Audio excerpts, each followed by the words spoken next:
नमस्कार दोस्तों, स्वागत है आप सभी का आपके अपने YouTube चैनल DSR की क्लासेस में। तो जुड़ जाइए हमारे साथ और अंत तक बने रहिए, क्योंकि आज के सेशन में हम कुछ नया जो जनवरी में आया हुआ है, जो जनवरी में घटित हुआ है, जो जनवरी के एग्जामों में आने वाला है, वो चीजें आज हम डिस्कस करने वाले हैं। तो सबसे पहले आप ध्यान दो, आपकी स्क्रीन पे क्या है? चर्चित व्यक्तित्व की। कौन से चर्चित व्यक्तित्व पिछले साल 2020 में, जिनमें अक्टूबर नवंबर दिसंबर में रहे, जिनसे रिलेटेड क्वेश्चन अगर जनवरी के कोई सा भी एग्जाम हो, डेफिनेटली ये क्वेश्चन भिड़ेंगे ही भिड़ेंगे। इसकी 100% गारंटी हम आपको देंगे, क्योंकि ये वाले क्वेश्चन आने 2021 का, चाहे वो कोई सा भी एग्जाम हो, ग्रुप डी हो, एसएससी हो, रेलवे हो, या फिर स्टेट पीसीएस के कोई से भी एग्जाम हो। तो चलिए सेशन को स्टार्ट करते हैं। तो देखो, आप स्क्रीन पे बहुत जबरदस्त जबरदस्त देख पा रहे हो। इन्हीं क्वेश्चनों को हम आगे करेंगे। बहुत सारे क्वेश्चन है इनमें। तो चलिए, पहले क्वेश्चन। केंद्रीय मंत्री जिन्हें Vatayan life time achievement award दिया गया, उनका नाम आपको पूछा गया है। तो केंद्रीय मंत्री, सेंटर मिनिस्टर, जिन्हें Vatayan life time achievement award, अब ये देता कौन है? ये देता है लंदन के वातायन यूके संगठन द्वारा, उनके अच्छे कार्यों के लिए, उनकी अच्छी परफॉर्मेंस के लिए जो मंत्री होते हैं उनमें। तो नई शिक्षा नीति को लेकर रमेश पोखरियाल निशंक, शिक्षा मंत्री, केंद्रीय शिक्षा मंत्री को यह अवार्ड दिया गया है उनके बेहतर कार्यों के लिए, शिक्षा नीति में एक नई जान डालने के लिए। तो आप समझ पाए, पहले क्वेश्चन का ये आंसर था। अगला क्वेश्चन है हमारा, किस पहली वेब सीरीज ने इंटरनेशनल एमी अवार्ड जीता? तो भैया, एमी अवार्डों की घोषणा हुई है नवंबर 2020 में। तो कौन सी भारत की पहली वेब सीरीज है जिसका नाम है दिल्ली क्राइम, और ये एक ड्रामा सीरीज है, ड्रामा बेस्ड सीरीज है, जिसके निर्माता और निर्देशक, मोस्ट इंपोर्टेंट ये हो जाता है, रिची मेहता इनके निर्माता और निर्देशक है, दिल्ली क्राइम के। तो चलिए अगले पे चलते हैं। भारत के किस राज्य में पहले चंदन संग्रहालय की स्थापना की गई है? तो कर्नाटक वो राज्य है जिसके मैसूर के अशोकपुरम स्थित अरण्य भवन में इसकी चंदन संग्रहालय की स्थापना की गई है। तो उस संग्रहालय में क्या कुछ नया होगा? चंदन से रिलेटेड आपको उसमें जानकारी दी जाएगी, कैसे आप ग्रो करें, कैसे आप बिजनेस लगाएं, कैसे आप वॉट एवर जो उसमें नीड्स होती है, आवश्यकताओं के लिए, आप वहां जाके विजिट कर सकते हैं, सीख सकते हैं कैसे आप स्टार्ट करें। तो चलिए अगले पर्सन पे, किस भारतीय को नेपाली सेना के जनरल मानद रैंक से सम्मानित किया गया है? नेपाली सेना के, किसके? नेपाली सेना के। तो एम एम नरवणे जी इनको नेपाली सेना के जनरल के मानद रैंक से सम्मानित किया गया। तो ये बेहतरीन सवाल होने वाला, इंपॉर्टेंट लगा लो भैया, इंपॉर्टेंट। और आपको क्या बताना, अब हमारा क्वेश्चन आपसे क्या है कि भैया ये किस पद पे कार्यरत है भारतीय सेना में? ठीक है, भारतीय सेना में किस पद पर कार्यरत है?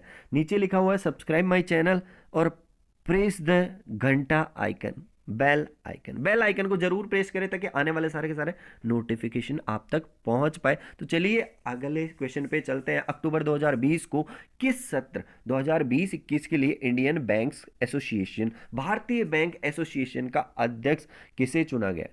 अक्टूबर 2020 को आपसे पूछा है, भारतीय बैंकों के एसोसिएशन का अध्यक्ष भैया किसको चुना गया है?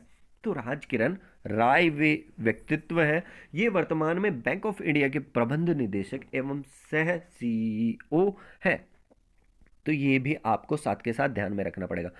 कौन है? राजकिरण रॉय इंडियन बैंक्स, भारतीय बैंक्स एसोसिएशन के, ठीक है, कौन है? अध्यक्ष। अगले पे चले, अगर 29 सितंबर 2020 को किस भारतीय फिल्म और टेलीविजन संस्थान, FTII, भारतीय फिल्म और टेलीविजन संस्थान सोसाइटी का नया अध्यक्ष किसे नियुक्त किया गया? तो भैया शेखर कपूर इसका आंसर होने वाला, जो 2021 के एग्जामों में आपसे पूछा जाएगा, 100% इसकी गारंटी है।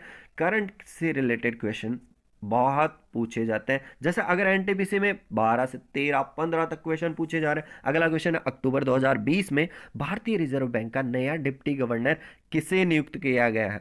रिजर्व बैंक का, आरबीआई का नया डिप्टी गवर्नर अक्टूबर 2020 में किसे चुना गया है? तो एम राजेश्वर राव इसका सही आंसर होगा, एम राजेश्वर राव। आपको ध्यान में रखना है, बहुत इंपॉर्टेंट होता है, स्टार लगा लो इसके। एसबीआई के नए अध्यक्ष कौन बने भैया? एसबीआई के नए अध्यक्ष पूछा है, बहुत ज़्यादा इंपॉर्टेंट है, और बैंकिंग सेक्टर में भी इसके क्वेश्चन आने वाले हैं, बैंकों के एग्जाम में, मेंस में, और साथ के साथ रेलवे एसएससी में भी इसका क्वेश्चन जरूर पूछा जाएगा, स्टेट पीसीएस के एग्जामों में भी जरूर पूछा जाएगा। तो दिनेश कुमार खारा इसका जबरदस्त आंसर हो जाएगा। सही आंसर क्या होगा? और इन्होंने किसका, देखो पहले कौन थे? रजनीश कुमार, और उनका स्थान लिया किसने? दिनेश कुमार खारा ने उनका स्थान लिया है। तो आगे चलते हैं, आगे कुछ खास है। 28 सितंबर 2020 को केंद्र सरकार ने किस भारतीय दूरसंचार विनियामक प्राधिकरण का नया अध्यक्ष नियुक्त किया गया है? तो भैया भारतीय दूरसंचार, किसकी बात हो रही है? भारतीय दूरसंचार विनियामक प्राधिकरण, विनियामक प्राधिकरण का नया अध्यक्ष तो भैया पीडी वाघेला। कौन है? पीडी वाघेला, वाघेला आपको ध्यान में रखना है।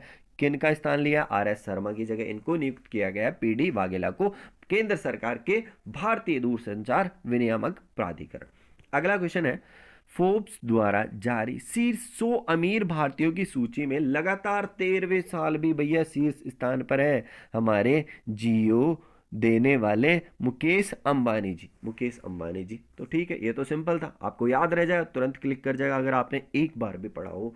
तो फोर्ब्स ने लगातार 13वें साल पे अपने स्थान पे काबिज है मुकेश अंबानी जी, शीर्ष 100 अमीर भारतीयों की सूची में पहले नंबर पे बने हुए हैं। केंद्रीय गृह सचिव किनके, जिनके कार्यकाल में, अब यहाँ पे गृह सचिव, सेंटर के गृह सचिव, होम होम सेक्रेटरी, केंद्रीय गृह सचिव जिनके कार्यकाल में अक्टूबर 2020 में वृद्धि की गई, अजय भल्ला। वैसे तो ये रिटायर की इनकी एज पूरी हो गई, फिर भी इनको एक साल के लिए और बढ़ा दिया गया। ठीक है, ध्यान में रखना, अजय भल्ला जी हैं, इनके कार्यकाल में गृह सचिव थे, इनके कार्यकाल में वृद्धि करी है क्योंकि इनकी एज लिमिट कंप्लीट हो चुकी थी, फिर भी वृद्धि कर दी। अक्टूबर 2020 में भारत सरकार द्वारा किस व्यक्ति की स्मृति में 100 रुपए का स्मारक सिक्का जारी किया गया? तो भैया विजय राजे सिंधिया इसका आंसर हो जाएगा, विजय राजे सिंधिया, विजय राजे सिंधिया इंपॉर्टेंट है, स्टार लगा लो। ठीक है, स्टार लगा लो। अगले क्वेश्चन पे, अगले क्वेश्चन पे, यहाँ पे बस इतने ही क्वेश्चन थे आज के सेशन में। लास्ट वाला क्वेश्चन बहुत इंपॉर्टेंट है, इसको स्टार लगा के कर लेना। 100 रुपए का स्मारक सिक्का विजय राजे सिंधिया की स्मृति में भारतीय सरकार द्वारा जारी किया गया। तो सेशन कैसा लगा? लाइक करें, शेयर करें, सब्सक्राइब करें, कमेंट बॉक्स में कमेंट डालें और बेल आइकन को प्रेस करना ना भूलें ताकि नोटिफिकेशन आप तक जारी रहे और आप वीडियो देख पाए। तो धन्यवाद, जय हिंद, वंदे मातरम, भारत माता की जय।